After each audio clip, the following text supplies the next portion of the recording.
Aujourd'hui, donc, on va aborder le deuxième élément du mix marketing qui est la distribution des produits et services financiers. Si l'offre des produits et services financiers, c'est offrir un ensemble de bénéfices aux clients qui leur permettent de répondre à leurs besoins. C'est quoi la distribution dans la gestion du mix marketing d'une institution financière? La distribution, c'est l'acheminement physique de ces produits et services financiers, de l'institution financière qui les a conçus, jusqu'au client cible qui va les consommer. En effet, quand Sonavi conçoit des produits d'assurance, ces produits lui appartiennent. Mais la finalité, ce n'est pas que ces produits ou services financiers restent dans l'institution financière. Il faut qu'ils arrivent aux clients. Et par conséquent, il faut chercher à les acheminer. Cet acheminement physique, c'est le rôle de la distribution. Et nous avons dit le premier jour, lorsqu'on a parlé de la planification stratégique, qu'une institution financière ne peut pas réussir si elle n'a pas des produits qui répondent aux besoins. Et nous l'avons dit lorsqu'on a parlé du produit, l'offre de produits, c'est la pierre angulaire de l'activité marketing, de la réussite d'une institution financière. En effet, un bon produit, c'est-à-dire un produit financier qui répond aux besoins des clients, c'est une condition nécessaire pour la réussite commerciale de l'institution financière. Mais est-ce que c'est une condition qui est suffisante? Non.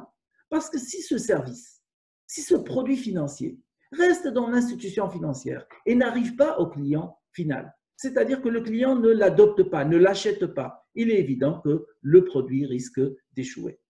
Pour l'acheminer maintenant, on a besoin d'un service supplémentaire. Et ce service supplémentaire s'appelle la distribution. Donc, la distribution va assurer un rôle qui est celui de cet ensemble d'attributs qu'on va apporter au client pour répondre à ses besoins, pour les mettre entre les mains du consommateur final.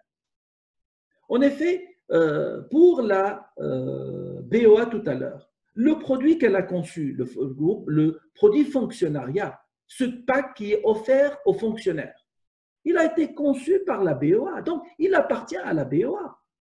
Comme une assurance habitation, elle appartient à la Banque Atlantique ou elle appartient à la BHM. Maintenant, pour l'acheminer au client, le client n'est pas uniquement à Bamako, parce que même si la BHM est à Bamako, son siège, je veux dire, même si la BOA, son siège est à Bamako, même si Saham a son siège à Bamako, il est évident que les clients de l'autre côté, ils sont autant à Bamako qu'à Kayes, qu'à Touba, qu'à Ségou, qu'à Gaou, qu'à Tombouctou, donc ils sont partout au Mali. Donc il faut chercher à leur acheminer ce service financier. C'est la distribution qui va assurer ce rôle. Ce qui fait que la distribution, à travers ce qu'on appelle les circuits de distribution, c'est-à-dire les intermédiaires qui vont intervenir pour assurer la distribution physique du produit et du service financier conçu par l'institution financière, pour l'acheminer au consommateur final, situé dans plusieurs endroits, même à l'étranger. Rappelez-vous très bien, les institutions financières cherchent également à rejoindre les Maliens résidant à l'étranger. Il est évident que concevoir les produits ne suffit pas. Encore faut-il qu'on puisse les rendre disponibles à ces consommateurs. Quel rôle maintenant la distribution va jouer? Elle va jouer 4 principaux rôles. Elle va apporter aux clients 4 principaux avantages supplémentaires, en plus des avantages et des bénéfices que le produit va apporter. D'abord, il y a ce qu'on appelle l'avantage du lieu ou l'utilité des lieux. En effet, si l'institution financière comme la BOA a son siège à Bamako et le client est à Kayes, il est évident que c'est la distribution qui va assurer de faire en sorte que le produit, ce produit financier, fonctionnariat, puisse être disponible aux fonctionnaires qui sont à Kayes.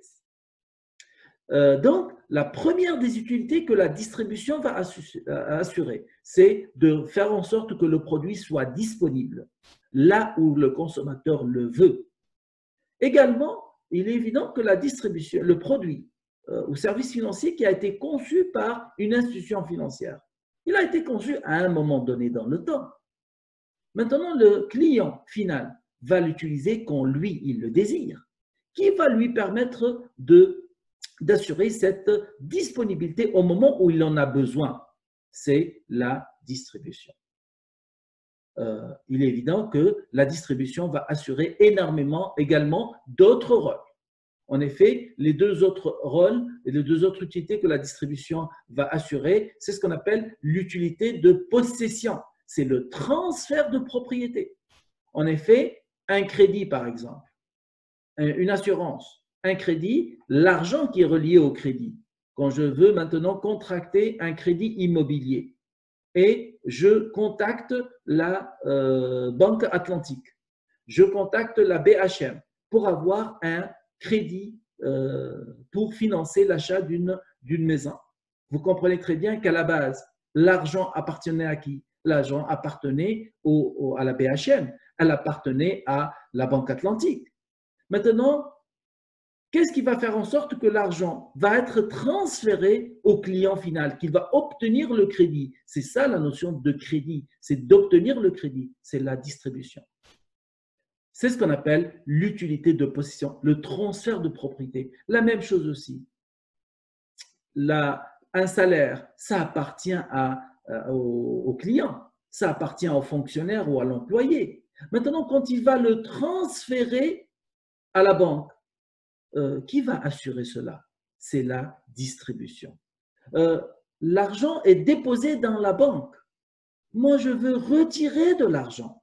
Donc, le transfert de propriété de cet argent va se faire à travers la distribution. Et donc, vous voyez très bien que la distribution est aussi là pour transférer la propriété de ces produits et services financiers. Le dernier élément maintenant que la distribution va apporter, le dernier avantage, c'est ce qu'on appelle l'utilité de forme. En effet, quand l'institution financière a conçu la BOA par exemple, tout à l'heure on a vu qu'elle a conçu un produit qui s'appelle le PAC fonctionnariat, qui comprend 10 principaux éléments, 10 principales composantes. Il est évident qu'il faut que lorsqu'ils sont présentés, lorsqu'ils arrivent aux clients à Tombouctou, ou à Touba, ou à Ségou, il faut qu'ils arrivent dans un même pack. C'est-à-dire qu'ils n'arrivent pas avec une composante qui est manquante. Qui va s'assurer que le produit va arriver avec les 10 avantages que nous avons vus tout à l'heure, c'est la distribution. Et donc, vous voyez très bien que pour le marketing des institutions financières, la distribution va venir compléter maintenant, supporter l'offre de produits et de services. À travers 4 principales utilités, une utilité de lieu, une utilité de temps, une utilité de forme et une utilité de possession. En d'autres termes, la distribution va permettre à l'institution financière, au-delà de concevoir des produits et des services financiers, de pouvoir les rendre disponibles à nos clients, là où ils sont, au moment où ils les désirent, dans les formes dans lesquelles ils ont été conçus et en se procurant leur propriété. C'est la principale utilité de la distribution. Bien sûr, quand on gère la distribution, l'ensemble de ces utilités va être assumé par ce qu'on appelle des intermédiaires de la distribution, ce qu'on appelle communément le circuit de distribution. Pourquoi maintenant on va faire intervenir des intermédiaires? Les intermédiaires, ce sont les institutions qui vont intervenir pour permettre d'offrir un produit et service financier et de l'acheminer de l'institution financière qui l'a conçu au client final qui va l'utiliser. En effet, le rôle de ces intermédiaires est très simple et il est présenté et illustré par le graphique que vous avez devant vous. En effet, supposons qu'une institution financière qui offre par exemple des comptes courants, va chercher à satisfaire plusieurs clients dans un marché. Il est évident que cette institution financière, si elle a ici 5 clients, elle va essayer de transiger avec chacun de ces 5 clients. Si une autre institution financière, elle offre de l'épargne, elle va transiger avec chacun de ses 5 clients. Si une autre institution financière offre du crédit, elle va transiger avec chacun de ses clients. Ce qui fait qu'ici, on a 5 institutions financières qui vont communiquer avec 5 clients. Et on voit très bien que le nombre de transactions sera de 25 transactions. À ce moment-là, on peut concevoir qu'une institution financière puisse faire intervenir un intermédiaire, un point de vente, une agence ou une succursale qui va permettre, elle, de assimiler l'ensemble des produits de l'institution pour pouvoir les distribuer à ses 5 clients. Et donc, elle va concentrer maintenant la distribution. C'est elle qui va recevoir ces différents produits et c'est elle qui va les acheminer vers ses 5 clients. Et vous voyez très bien, on est passé de 25 transactions à 10 transactions. En fait, on est passé de 25 fois X francs CFA le coût de chaque transaction à 10 fois X francs CFA le coût de chaque transaction. Donc, les intermédiaires dans la distribution vont permettre de réduire les interactions entre les institutions financières et les clients, ce qui permet de réduire les coûts de la distribution. C'est le rôle principal des intermédiaires de la distribution qui vont réduire le nombre de transactions. Ils vont permettre à l'institution financière maintenant de se concentrer sur le produit et ne pas se pencher sur la distribution, puisque la distribution va être assumée par des agences, par des points d'offre de services, par des guichets qui, eux, vont assurer l'offre de ces produits et leur distribution pour le client final. Parfois, la distribution directe est impossible. En effet, lorsqu'on a une institution financière qui a une agence principale où elle a un siège social, elle ne peut pas, à travers son siège social, distribuer à tous les clients dans un marché. Il faut qu'elle passe par des intermédiaires. Il faut qu'elle passe par des agences. Il faut qu'elle passe par des agents. Il faut qu'elle passe par des agents indépendants. Il faut qu'elle passe par un site web. Il faut qu'elle passe par des guichets. C'est ce qui va lui permettre de rejoindre l'ensemble de la population cible. Également, les institutions financières n'ont pas nécessairement les ressources suffisantes pour distribuer les produits à tout le monde, ce qui fait qu'elle va passer par des intermédiaires. Western Union ne peut pas offrir ses services à tous les clients à travers le monde. Donc, qu'est-ce qu'elle va faire? Elle va utiliser des intermédiaires. Elle va s'associer à la BHM, elle va s'associer à la BIM, elle va s'associer à la Poste du Mali pour essayer d'offrir ses services de transfert. La même chose aussi. Wari savait pertinemment qu'elle ne peut pas offrir ses services à tout le monde et donc elle va s'associer à Mastercard, elle va s'associer à certaines institutions financières pour permettre d'offrir ces services de transfert d'argent. Les intermédiaires de la distribution vont également intervenir pour réduire les coûts. Mais ces intermédiaires sont des spécialistes de la distribution. C'est pour cela qu'on a intérêt dans la commercialisation des produits et services financiers à utiliser des spécialistes de la distribution qui sont des intermédiaires dont la principale force, c'est de savoir bien distribuer des produits et des services financiers. Ce qui fait que le premier élément que l'on se doit de gérer lorsqu'on cherche à commercialiser de l'assurance, à commercialiser des produits bancaires, à commercialiser du crédit, c'est de définir ce qu'on appelle nos circuits de distribution. Lorsqu'on parle de circuits de distribution, on parle également de canaux de distribution. C'est quoi un circuit de distribution et c'est quoi un canal de distribution? Un canal de distribution, c'est une manière, c'est une façon d'acheminer nos produits de l'institution financière, elle peut être une banque, une assurance ou un établissement de crédit, vers un consommateur final, qui peut être un consommateur individuel ou qui peut être une institution, une entreprise. Le canal, c'est la façon d'acheminer le produit. L'ensemble des canaux constitue ce qu'on appelle le circuit de distribution ou le réseau de distribution. Bien sûr, un canal de distribution est défini par le nombre d'intermédiaires qui vont intervenir dans l'acheminement du produit ou service financier de l'institution financière jusqu'au client final. En pratique maintenant, est-ce qu'une institution financière, une banque par exemple, a intérêt à distribuer ses produits, à les acheminer au client final uniquement à travers un seul canal de distribution?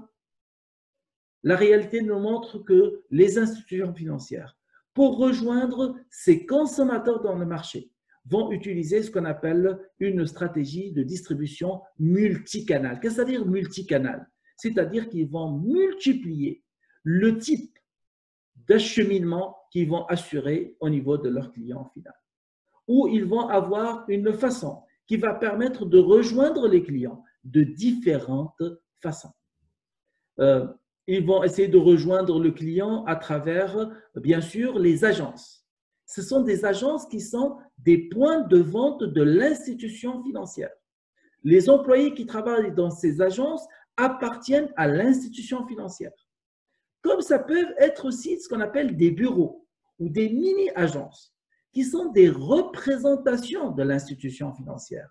Les employés qui y travaillent ne sont pas nécessairement des employés de l'institution financière.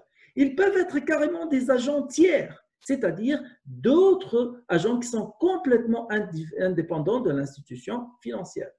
On peut utiliser également des systèmes maintenant électroniques, notamment ce qu'on appelle les guichets automatiques ou les distributeurs automatiques de billets qu'on va installer un peu partout pour rendre l'accès des clients aux produits, notamment par exemple dans le cas de retrait d'argent, disponible. On peut également utiliser les applications mobiles pour permettre à des clients d'accéder à nos produits, à nos services financiers. On peut utiliser le téléphone également pour pouvoir, quand je parle de téléphone, c'est à travers les SMS, pour pouvoir, ou à travers la combinaison téléphonique, pour essayer d'accéder à un service financier. Par exemple, si je veux accéder à mon solde, tout ce que j'ai à faire, c'est de composer un numéro qui, lui, va me demander de rentrer mon numéro de compte et de rentrer un code. Et l'opérateur va automatiquement me donner le solde de mon compte. Une façon de consulter le solde de mon compte. Une façon de consulter les dernières opérations. Donc, ce sont des systèmes qu'on appelle automatisés. On peut également avoir des portefeuilles électroniques. Le même concept de carte, mais qu'on ne va pas avoir de façon physique, mais sur des applications qui sont mobiles, où on peut scanner directement cette carte de façon à pouvoir, sur un téléphone, de façon à pouvoir l'utiliser soit pour faire des paiements, soit pour faire des transferts, soit pour faire des retraits dans un guichet. Et donc, vous voyez très bien, une institution financière peut utiliser plusieurs façons maintenant pour arriver au client final. C'est ce qu'on appelle la stratégie de distribution qui est multiple canal, qui consiste à faire quoi maintenant? À multiplier la façon avec laquelle on va rendre le produit disponible au client. Lorsqu'on définit maintenant un canal de distribution, on va définir ce qu'on appelle le nombre de niveaux dans ce canal. Qu'est-ce que ça veut dire le nombre de niveaux?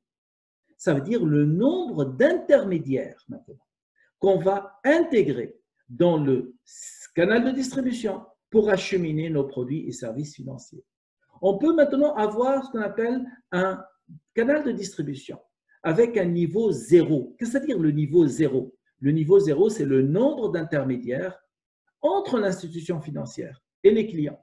Quand on a un niveau 0, c'est-à-dire qu'on n'a aucun intermédiaire. En effet, lorsqu'on a une application mobile, de l'institution financière, l'Ecobank par exemple, qui permet à ses clients de rentrer sur leur compte, d'effectuer le transfert d'un compte à un autre, de faire un paiement de facture, il est évident qu'il n'y a aucun intermédiaire entre les deux. Conwari a développé son application MyWari, qui permet à un client de transférer à travers cette application mobile l'argent de son compte Wari à un autre client. Il est évident qu'il n'y a eu aucune intermédiation. Donc, c'est ce qu'on appelle les canaux de distribution de niveau 0. On peut maintenant faire intervenir un détaillant. Et ce détaillant peut être maintenant une agence. En effet, on peut faire intervenir un détaillant. Dans le cas, par exemple, d'une agence, l'institution financière qui offre du crédit immobilier, par exemple, qui offre des possibilités de retrait d'argent. Le client, maintenant, va se déplacer à l'agence, il va aller au comptoir et il va rencontrer une personne. Le personnel en contact avec le client maintenant. Son rôle, c'est quoi? C'est d'assurer l'opération financière, la transaction financière. Passer maintenant par une agence, c'est passer par un détaillant. Pourquoi passer par une agence, c'est passer par un détaillant? Parce que dans la distribution, dans les intermédiaires de la distribution, on a plusieurs types d'intermédiaires. On va distinguer entre ce qu'on appelle généralement les détaillants et les grossistes. Qu'est-ce que ça veut dire un détaillant ou un grossiste? Et on va y revenir tout à l'heure. Un détaillant, c'est une institution financière, un intermédiaire des produits financiers qui va servir des clients finaux. Un grossiste maintenant est un intermédiaire des produits et services financiers, mais qui va servir d'autres intermédiaires. Dans le domaine, par exemple, du crédit, la banque, dans le domaine des devises, par exemple, la Banque centrale, elle achète des devises sur le marché international qu'elle remet aux banques. Dans ce cas-là, la Banque centrale agit comme quoi? Est-ce qu'elle agit comme détaillant? Est-ce que la Banque centrale, c'est elle qui donne les devises directement à un Malien qui veut partir à l'étranger et qui a besoin d'euros? Non. C'est ça, une banque qui va lui donner, un bureau de change qui va lui donner. Donc, le bureau de change, la banque, l'agence, c'est quoi? C'est un détaillant. Mais la Banque centrale, c'est quoi? La Banque centrale, c'est elle qui avait fourni ces devises aux détaillants. Ça devient un grossiste. Et donc, les grossistes dans le domaine des services financiers, que ce soit dans les assurances, que ce soit dans les transferts bancaires, que ce soit dans les produits bancaires, ce sont des banques qui vont faire des transactions avec d'autres banques. En pratique, maintenant, une institution financière va avoir le choix entre ces différentes façons de distribuer les produits et services financiers. Et d'ailleurs, on le voit. Ce qui différencie les canaux de distribution maintenant, c'est le coût de la distribution.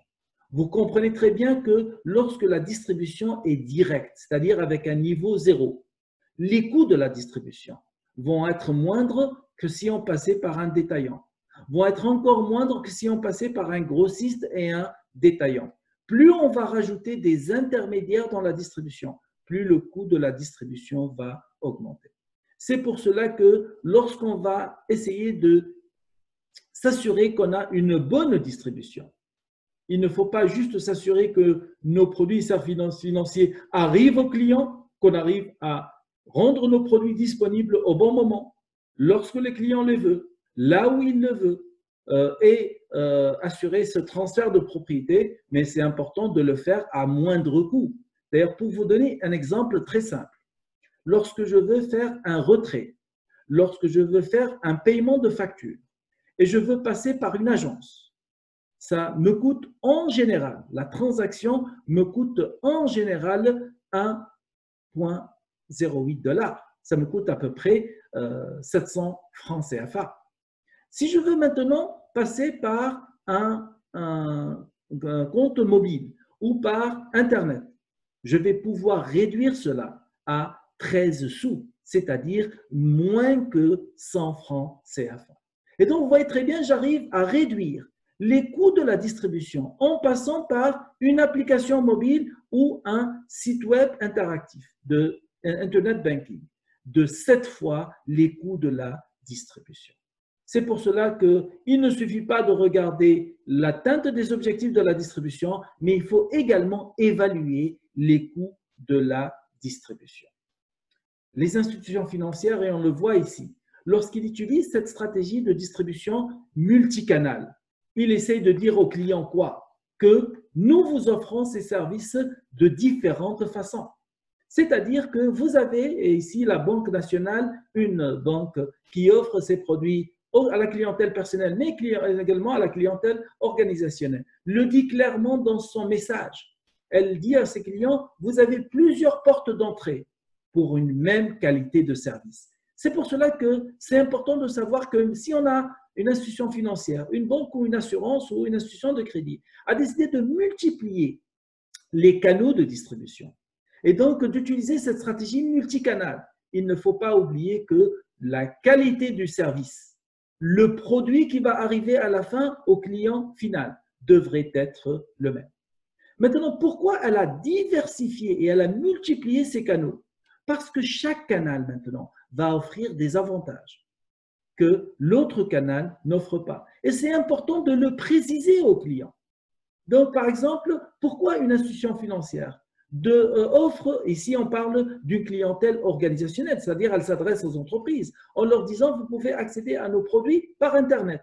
Pourquoi? Parce que c'est simple, c'est sûr, c'est rapide. Et donc, vous voyez très bien que l'institution financière essaye de mettre en valeur ce que l'offre de ces produits à travers un accès Internet va apporter à cette entreprise. Le fait d'offrir les mêmes produits, par exemple les retraits, les dépôts, par guichet automatique, c'est parce que c'est accessible jour et nuit.